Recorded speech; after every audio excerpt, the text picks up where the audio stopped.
All right, guys. You guys will have to bear with me. I'm trying to get more viewer friendly. So I'm going to try to just do this short tutorial for you guys on my personal page. Try to mash them together and see if it helps you guys as far as watching the videos and keeping up with what I'm doing. So this one's just going to be about slab graft preparation. So if you get a chunk like this, and you just want to get a couple, maybe half a dozen or whatever, slab grafts, and you are new to it, just to keep it simple, what you do is, so however wide your rootstock is a good rule of thumb to how wide you cut your chunks to start with.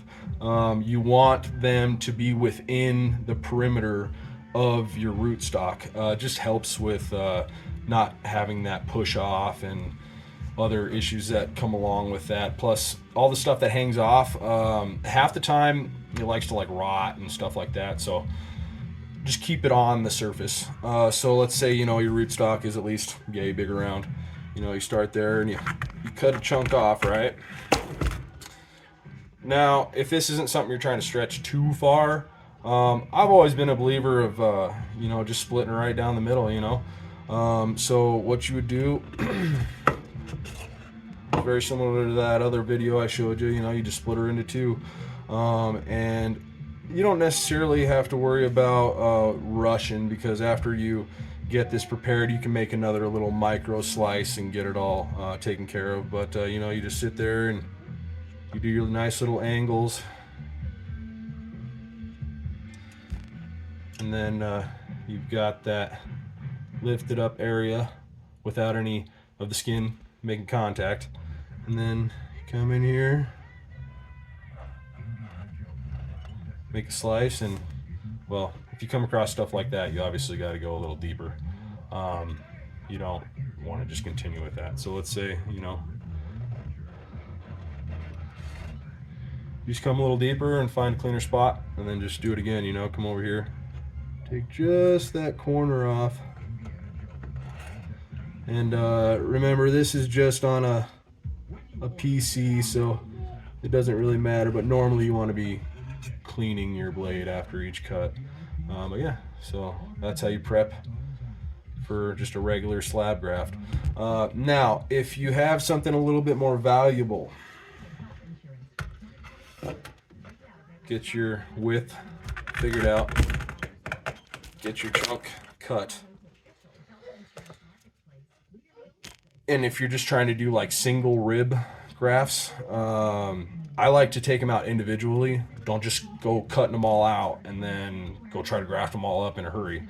Just take out, as you need them, just like a little slice of pie, and leave that whole while you're working on this piece. And you can always not go corner to corner, man. Leave an eighth off on your first cut, and you don't even have to make that additional bevel. So you just got to have that little, sure you can see it there in the video, that little angle. And then I don't know why I'm so nervous, and then you just plant it right down there, man. And usually it's a good rule of thumb to have a little bit of space to the end of each aerial at the end of it, and then basically if you just want to go a step further, you just do aerial grafts, do stuff like that. So yeah, let me know if this helps you kind of follow along a little bit easier, and then you can come along here, make your angles. You do not have to have the vascular ring when you're slab grafting. That is something that I always thought was a thing, and my scions looked pretty ridiculous in the beginning until I realized that that was not an issue. Nor is like the placement how it is on a tip graft or like a butt graft. You don't have to worry about it at all, as long as you get at least some part of it over that vascular ring, you're good.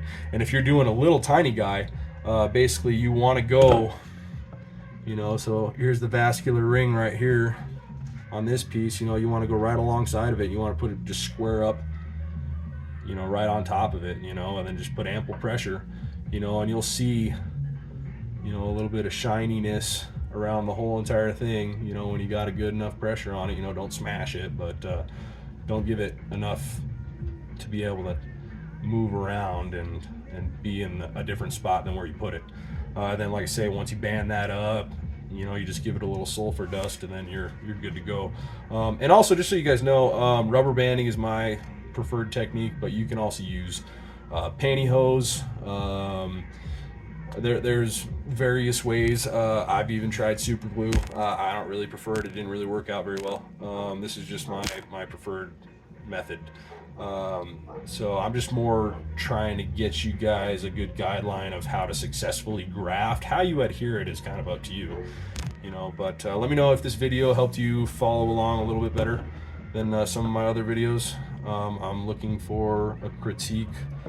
I just want everybody to be able to understand what's going on, so, and be able to see what exactly is happening. So let me know.